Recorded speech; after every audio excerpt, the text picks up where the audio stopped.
चेतन में ही समर्पित है। देते सबको। बिना प्राण के, प्राण शब्द का अर्थ होता है चेतन। जो प्राण शक्ति अनेन आत्मना जीवेन अनुप्रविश्य, उपनिषद में आया, छांदोग्य उपनिषद में। ये जो आत्मा जिसको आप कहते हो, आत्मा क्या है? तो इसी उपनिषद में श्वेत केतु के प्रसंग पर आया था, अनेन जीवेन। उस परमात्मा स्वयं चेतन बन करके जीव के रूप में, प्राण के रूप में प्रविष्ट हुआ। वो स्वयं प्राण तत्व बन गया। अनेन जीवेन आत्मना, ये आत्मा के रूप में प्रविष्ट हुआ, इसलिए उसका नाम पड़ गया जीवात्मा। जीव प्लस आत्मा। जीने खाने की इच्छा करता है, इसलिए उसका नाम पड़ गया जीव। जीवती, खादती, इच्छति, पीवती इति जीव।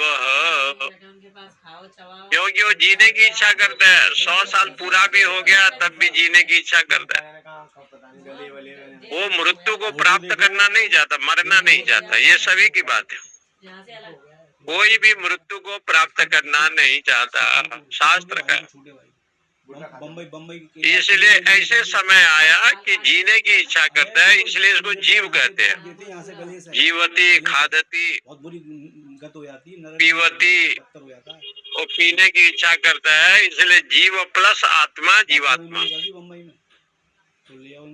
और परमात्मा शब्द का अर्थ है, इसलिए परमात्मा का परम प्लस आत्मा। परम माने इंद्रिय से परे, मन से परे, बुद्धि से परे, प्रकृति से परे। ऐसा जो ब्रह्म है वो है परमात्मा, सबसे श्रेष्ठ। माने किसी में बंधन में नहीं है। ब्रह्म सूत्र में 3 अध्यास, 3 या 4 अध्यास है। एक अध्यास है संसर्गाध्यास, एक है देहाध्यास, और एक है जो प्रपंच का जो अध्यास होता है, विषय को लेकर के, अविद्या को लेकर के विषयाध्यास। और एक अध्यास ऐसे है, 3 है। अच्छा, उसमें देहाध्यास तो है ही, देह में अध्यास, देह को सत्यत्व मानना देहाध्यास हो गया। लेकिन संसर्ग अध्यास भी बताया है ब्रह्म सूत्र के। अथा तो ब्रह्म जिज्ञासा सूत्र पर आप जब देखेंगे, हिंदी में भी लिखा है, अक्षय कुमार की कार पलट गई कल। ब्रह्म जिज्ञासा वो करना क्यों चाहता है, उसको क्या मतलब है कि ब्रह्म को जिज्ञासा करे, ब्रह्म को जानने की इच्छा करे। तब भगवान शंकराचार्य ने कहा उसके पास है जो देहाध्यास है, संसर्गाध्यास है, उसके पास है जो विषयाध्यास है। ये जो बैठे हैं, जो सत्य नहीं है फिर भी बैठे हैं, घर में कब्जा कर रखे हैं। माने घर उनका नहीं है, लेकिन घर में वो कब्जा कर रखे हैं, किराएदार हैं। इसलिए अध्यास की निवृत्ति करने के लिए ब्रह्म की जिज्ञासा करना पड़ेगा। अथा तो ब्रह्म जिज्ञासा युष्मद अस्मदभ्याम प्रत्यय गोचर। ऐसे पहले भाष्य में पहले आया, युष्मद अस्मद शब्द से लेकर के ये वाक्य वहाँ पर किया गया। संसर्ग अध्यास, संसर्ग में जो मिथ्या बुद्धि, रज्जु में सांप, रज्जु में सांप नहीं है लेकिन रज्जु में सांप है, संसर्गाध्यास। देह नश्वर है, देह सत्य है, देह को नित्य मानता है, देहाध्यास। और एक अध्यास है वहाँ, आप देख सकते हैं, बड़ा अच्छा व्याख्या की। तो इसलिए ये कह रहे हैं कि भाई ये जो प्राण है, अनेन जीवेन आत्मना अनुप्रविश्य, उस ब्रह्म स्वयं आत्मा बन करके जीव के हृदय में प्राण रूप में प्रवेश किया, इसलिए उसका नाम पड़ गया जीवात्मा। प्राण प्राणे न याति, क्योंकि वो प्राण बन करके आया। प्राण माने शक्ति, परमात्मा की एक शक्ति है, प्राणम ददाती, वही प्राण जो है गमन करता है, प्राण प्राण को ग्रहण करता है। और वो जो प्राण है, जब प्राण है तो कहता है मेरा पिता है, मेरा माता है, मेरा भाई है। और वो थोड़ा, लेकिन केनो उपनिषद में प्राण माने वायु को ही ग्रहण मत करो, केवल वायु को आप मत लीजिए। न प्राणे न अपाने न मरतो जीवति कश्चन इतरे तो उपजीवंती एतद वै तत् कठोपनिषद में भी ये मंत्र है कि प्राण के द्वारा अथवा अपान के द्वारा कोई जीवित नहीं रहता। प्राणस्य प्राणम, प्राण का भी जो प्राण वो ब्रह्म है, वहाँ खंडित कर दिया। प्राण केवल वायु को ग्रहण करेंगे तो ब्रह्म का तो कोई महत्व नहीं रहा। इसलिए वो कहते हैं कि प्राणस्य प्राणम, प्राण का भी जो प्राण है वो परमात्मा है। केने शितम पतति प्रेषितम मनः केने शितम प्रथम प्रेति युक्त केने शिताम वाचमिमाम वदन्ति चक्षु हो श्रोत्रम कौ देवो युनक्ति। इस मंत्र का जो प्रश्न है वहाँ प्राण शब्द की ये व्याख्या की, ये इसका नाम है प्राण। इसलिए प्राण भाई है, प्राण जब प्राण है तो भाई बहन दादा सब कहेगा। प्राण आचार्य है, प्राण ब्राह्मण है। इसलिए कहते हैं कि तस्मात् दृष्ट अन्वयन, ऐसे आप अन्वय करो दृष्टांत के द्वारा, सब कुछ प्राण ही है। रथनाभ हो समर्पिता, जैसे नाभि में, रथ के नाभि में अरे लगे होते हैं, ऐसे प्राण जो है नाभि है और छोटे छोटे अरे इंद्रिया भी है, 10 इंद्रिया, मन आदि, ये सब बताया। इसलिए ये जो प्राण है सम्यक प्रकार से एवं अस्मेर रूपे प्राणे प्रशांत मणि वैदिके, विद्वान लोग प्राण को प्राणो ही ब्रह्म ऐसे कहा। ये प्राण ही ब्रह्म है। प्रज्ञा मात्रा प्राणे अर्पिता स ये सब प्राण एवं प्रज्ञात्मा। कहीं कहीं एक उपनिषद है कौशिकी की उपनिषद, कौशिकी की उपनिषद में भी शंकराचार्य ने कुछ भाष्य लिखा है। कहते हैं ये इसमें जो शरीर है इसमें 5 तन्मात्रा है, शब्द स्पर्श रूप रस गंध है और 5 महाभूत भी है। ये सबको धारण कौन करता है? प्राण। इसलिए प्राण का नाम है प्रज्ञात्मा। प्रज्ञा माने प्राण, जो प्राण को धारण करे उसको कहते हैं प्रज्ञात्मा। प्राण प्राणम ददाति।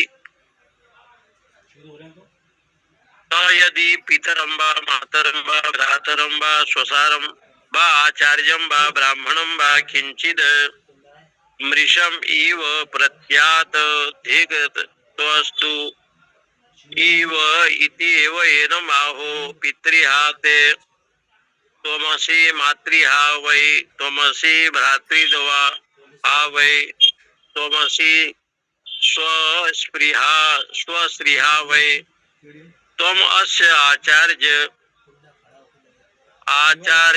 आहा वै त्वमसि ब्राह्मणत्वाद वै त्वमसीति। कोई कहता है कि मेरा पिता है, यदि पितरम ये मेरा पिता है, मातरम ये मेरा माता है, भ्रातरम भाई है, स्वसारम भगिनी है, आचार्य ये मेरे गुरुदेव हैं, ब्राह्मणम बा ये ब्राह्मण है। कोई ऐसे कहता है तो कहते हैं कि ये जो इस प्रकार के जो व्यवहार में कहा जाता है वो सब प्राण को कहा जाता है, भले लक्ष्य को जानता नहीं है। जैसे पांडव ब्राह्मण बन करके गए तो द्रौपदी की सभा में, और जिन्होंने देखा तो इन लोगों को ब्राह्मण समझा। जब अर्जुन द्रौपदी को प्राप्त करने के लिए स्वयंवर में जाने लगे तो ब्राह्मण लोग मना किया। ब्राह्मणों ने कहा तुम पंडित हो, तुम्हें दान दक्षिणा से मतलब, और तुम ब्राह्मण हो करके धनुष उठाने जा रहे हो, मछली की आंख को भेजने जा रहे हो, इसलिए पंडित जी बैठ जाओ। ये बात जब भगवान ने सुना तो उनको हंसी आ गई। सारे ब्राह्मणों ने मिल करके अर्जुन को मना किया हुआ, लेकिन भीष्म पितामह द्रोणाचार्य विदुर जी ने कहा कि लगता है ये ब्राह्मण तो नहीं है, अर्जुन जैसे चलता है वैसे चल रहा है। उसके लक्षणावृत्ति से उनको अर्जुन जैसे लगा, ब्राह्मणों को ब्राह्मण जैसे लगा, और कृष्ण तो परमात्मा है उसको जानते ही हैं। तो ये जो लक्षणावृत्ति है, कभी कभी शास्त्रकारों ने कहा ये उत्सर्गेण प्राण विषयत्वम इति, ये मेरा स्वसार है, मेरा बहन है, मेरा भगिनी है, किंचिदम भृशम एव। इसलिए लोग कहते हैं कि तुम तो ब्राह्मण हो, अपने धर्म को छोड़ दिया, धिक्कास्तु अस्ति एव, तुझे धिक्कार है। तो पिता का हनन करने वाला है, माता का वध करने वाला है, इतना जो सब विषय आया है। तमसी स्वश्रीहा, अपने बहनोई को हनन करने वाला है, भाई को मारने वाला है, मातृहा वह तमसी भातृया इत्यादि जो विषय बनता है, तो यहाँ कहते हैं तमसी थी, तू अपने को हत्या करने वाला है। ऐसे व्यवहार में देखा जाता है, इसलिए कहते हैं अथ यद्यपि एनम अनुत्क्रांत प्राण चूलेनम समासम व्यति सदम एन नैवेनम ब्रूयुः पितृहास इति न मातृहास इति न भ्रातृहास इति न स्वश्रीहास इति न आचार्य हास इति न ब्राह्मण हास इति।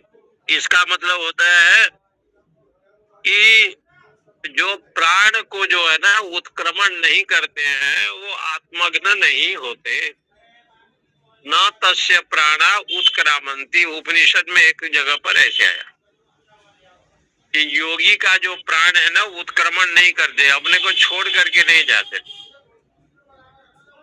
क्योंकि योगी लोग है, ज्ञान योगी जो नित्य भगवत कथा वेदांत का चिंतन, इंद्रियों के संयम जिसका जीवन में हो गया, उसका प्राण उसको छोड़ने की इच्छा ही नहीं करता, वो कहता और रहेंगे, क्योंकि उसमें आनंद की अनुभूति होता है। स्वयं प्राण कहता है कि मेरी कथा वो सुन रहा है, मेरा स्मरण कर रहा है। इसलिए उपनिषद में कहा न तस्य प्राणा उत्क्रामंती, प्राण उसको छोड़ करके नहीं जाते।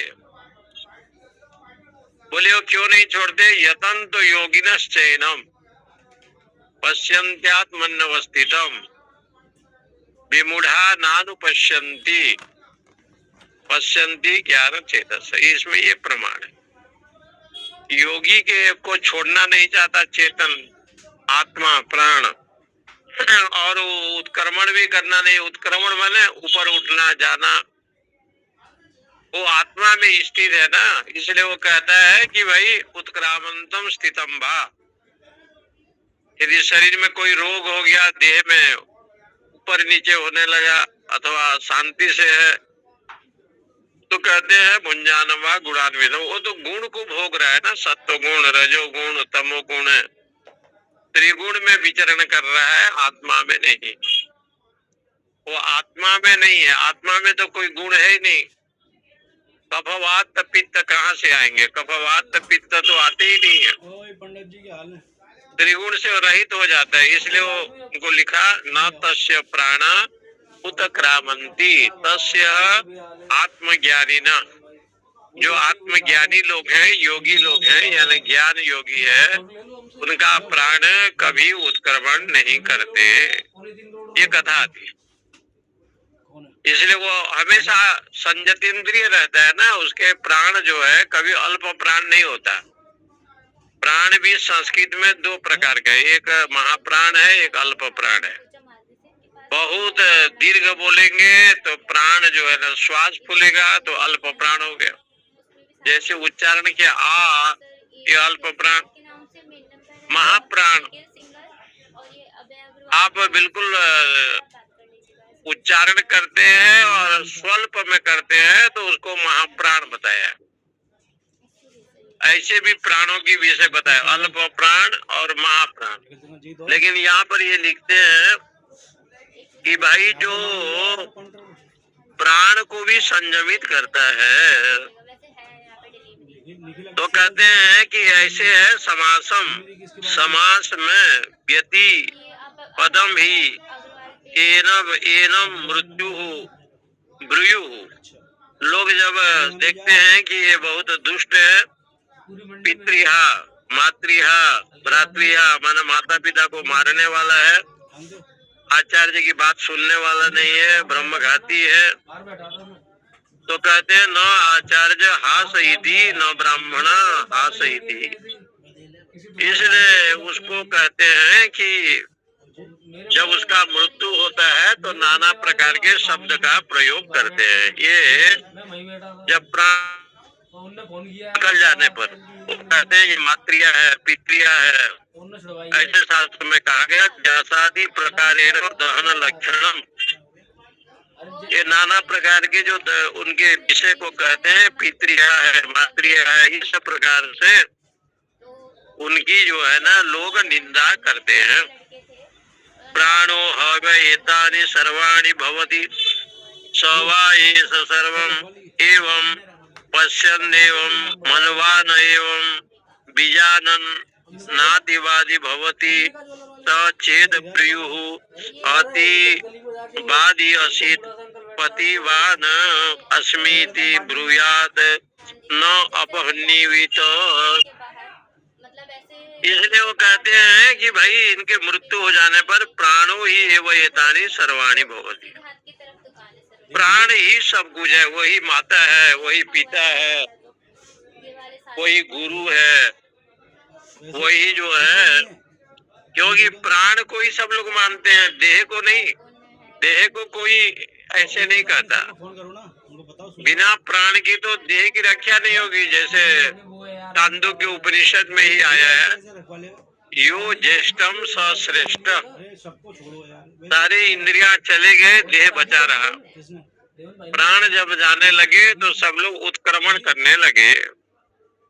ब्रह्मा जी ने कहा कि यो ज्येष्ठ सश्रेष्ठ, जो ज्येष्ठ है वो श्रेष्ठ है और जो श्रेष्ठ है वही ज्येष्ठ है। घर में भाई चार हैं तो बड़ा भाई श्रेष्ठ है तो वही ज्येष्ठ है। यदि ज्येष्ठ है तो श्रेष्ठ है। तो बोले जितने इंद्रियां हैं मन बुद्धि से लेकर के, प्राण के नहीं रहने पर कोई रह नहीं पाएगा। इसलिए प्राण उपासना श्रेष्ठ माना गया। जो प्राण, उसको संवर्ग उपासना कहते हैं। अपने प्राण को जो नित्य सुरक्षित करे। एक महात्मा जी थे, जितिन सिंह, वो दिन में जो है ना, दिन के 12 बजे कच्चा दूध आधा किलो लेते थे मत करियो, सीधी बात। और एक सेव का फल लेते थे। जिस दिन आओगे उस दिन का भाव लगेगा। बिना नमक इत्यादि के लौकी की सब्जी थोड़ा लेते थे शाम को, और थोड़ी सी दूध रहते। तो उनको लोग निंदा करें, प्रशंसा करें, कुछ भी करें, क्योंकि वो उनका इंद्रियां ऐसे समाहित चित्त हो गया था। इसलिए वो महात्मा जी कहते थे, देखिए प्राण उपासना में तो यही आता है कि आहार शुद्धो सत्व शुद्धि।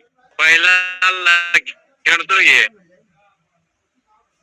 कि आहार की शुद्धि होने पर अंतःकरण की शुद्धि होगा। आहार का शुद्धि कैसे होगा? सबसे धर्म ही है आहार का शुद्ध होना है। इसलिए उसने कहा कि प्राण ही एवं हितानि सर्वाणि भवति। प्राण ही सब है, प्राण का विभिन्न रूप है, माता पिता भाई बहन।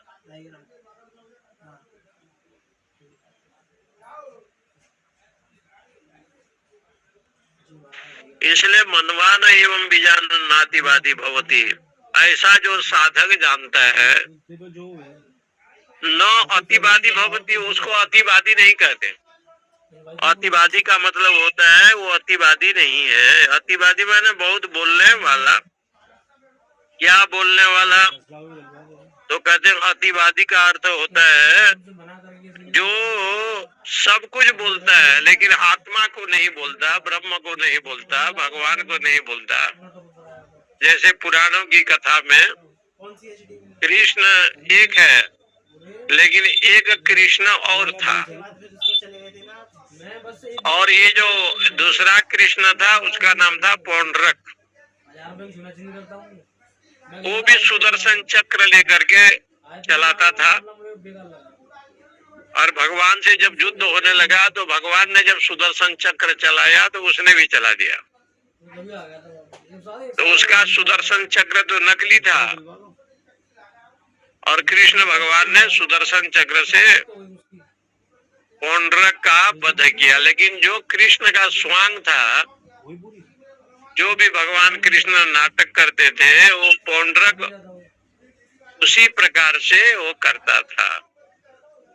वो भी मोर पंख मुकुट में लगाता था, वही कृष्ण जैसे पीताम्बरी पहनते थे वो पहनता था। इस प्रकार से कृष्ण का जैसे रूप था पूरा,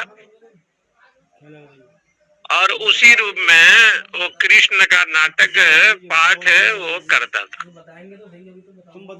इसलिए भगवान ने जब उनको वध किया तो वो क्या, उसको कहते हैं अतिवादी। अतिवादी शब्द का एक बहुत बड़ा अर्थ है कि आप जितना जानते हैं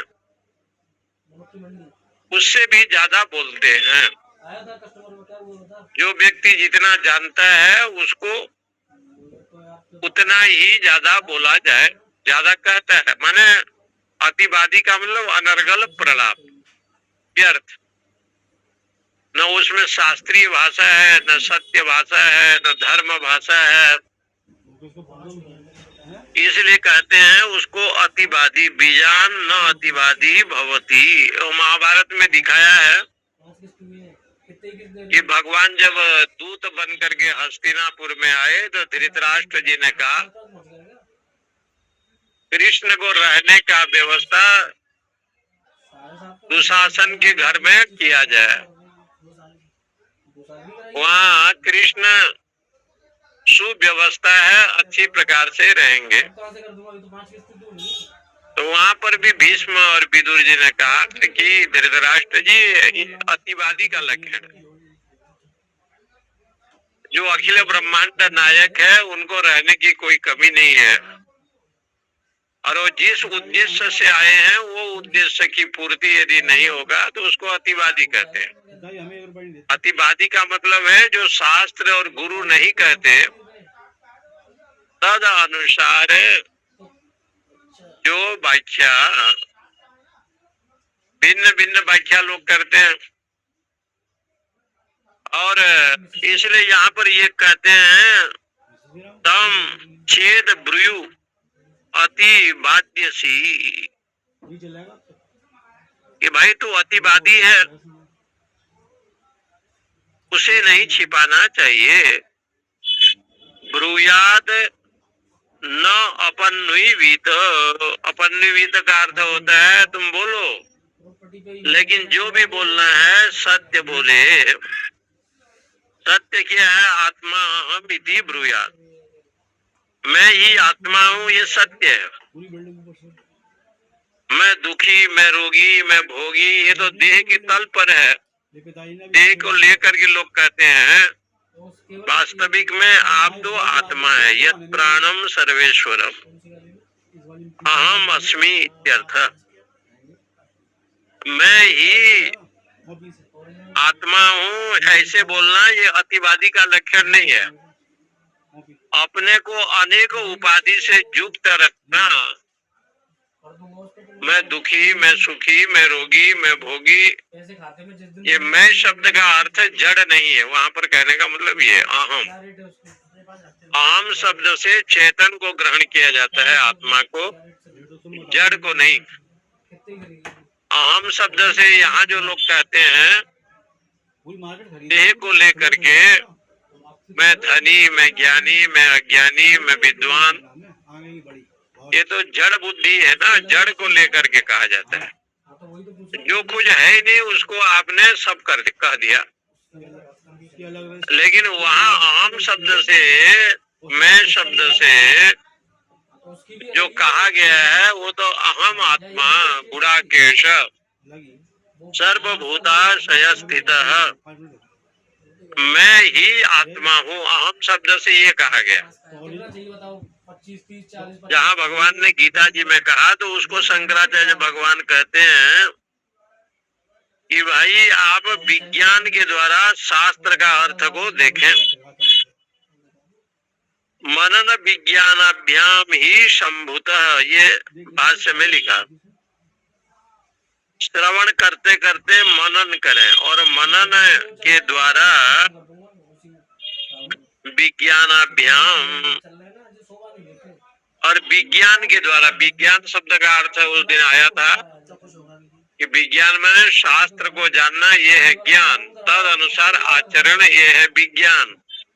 विज्ञान भाव ब्रह्म, विज्ञान को भी बताया विज्ञान ही ब्रह्म है, माने शास्त्र के अनुसार आचरण करे, तद अनुसार आचरण करे। इसलिए तो शांति मंत्र में यही पढ़ा जाता है ना कि हम आपको छोड़ेंगे नहीं, आप हमें छोड़े नहीं। सहनावतु सहनो भुनक्तु सह वीर्यम करवा वहे। हमारे जीवन में हमेशा जो है शक्ति प्रदान आप करें, अकेले को शक्ति मत बनाइए। पिता भी बने, पुत्र भी बने, गुरु भी बने, शिष्य भी बने। इसलिए उन्होंने कहा सवीर्यम करवा वहे, सामर्थ्यवान हम दोनों बने। हमारे शरीर में दोनों बल आए, आध्यात्मिक बल भी आए और धर्म बल भी आए। व्यावहारिक जो धर्म है उसका बल भी आए और आध्यात्मिक शक्ति भी आवे।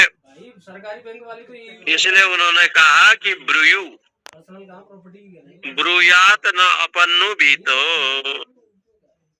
मैं अतिवादी हूँ, उसको कभी भी छिपाना नहीं चाहिए। किसके सामने? गुरु के सामने, परमात्मा के सामने अपने दोष को स्वीकार करना चाहिए। कभी कभी शास्त्रकारों ने यही बात उठाई है कि मोह सम कुटिल खल कामी, मेरे जैसे कुटिल कपटी खल ये संसार में कोई नहीं है, गोस्वामी जी ने लिखा है। इसलिए अति बदनशीलम अतिवादिन, यहाँ लिखते हैं जो अति बदनशील है, माने सब कुछ मैं जानता हूँ ऐसे जो कहता है उसको कहते हैं अतिवादी। वहाँ वाल्मीकि रामायण में भी कथा आती है, हनुमान जी ने जब लंका को जला दिया और लंका जला करके जब सीता जी के पास आए तो रावण की गोष्ठी बैठक हुआ। रावण के मन में भय हो गया। एक बानर ने लंका को जलाया तो राक्षसों ने कहा महाराज ये नर और बानर हम लोग के भोजन है, उसको आप डरने की कोई जरूरत नहीं है। तो विभीषण ने अतिवादी शब्द का प्रयोग किया। अभी तो लंका को जलाया, आपने कुछ कर नहीं पाए। और असुर कहते हैं कि नर और बानर हम लोग का भोजन है। तो वहाँ पूछा गया कि ये अतिवादी क्यों है? बोले अतिवादी इसलिए है कि नर के हाथ में और बानर के हाथ में असुरों का वध होगा, ये तो ब्रह्मा जी ने वरदान दिया है। लेकिन यहाँ कहा जा रहा है कि नर और बानर ये दोनों हमारे भोजन हैं। सचिव विप्र गुरु ऐसे लिखा है, वैद्य सजीव विप्र कहीं प्रियास। वैद्य हो, सचिव हो या मंत्री हो, जो केवल मीठे मीठे बोलते हैं उसका नाश हो जाता है। इसलिए वहां पर भी उसको अतिवादी शब्द से कहा। इसका तात्पर्य हुआ कि वेदांत उपनिषद जो है अतिवादी नहीं है, वो आपको यथार्थ बात कहते हैं। गुरु अतिवादी नहीं है, माता पिता अतिवादी नहीं है, वो यथार्थ वक्ता है। ऐसे यहाँ पर विवेचन। ओम पूर्णमदः पूर्णमिदं पूर्णात् पूर्णमुदच्यते पूर्णस्य पूर्णमादाय पूर्णमेवावशिष्यते। ओम शांति। हरिओम एक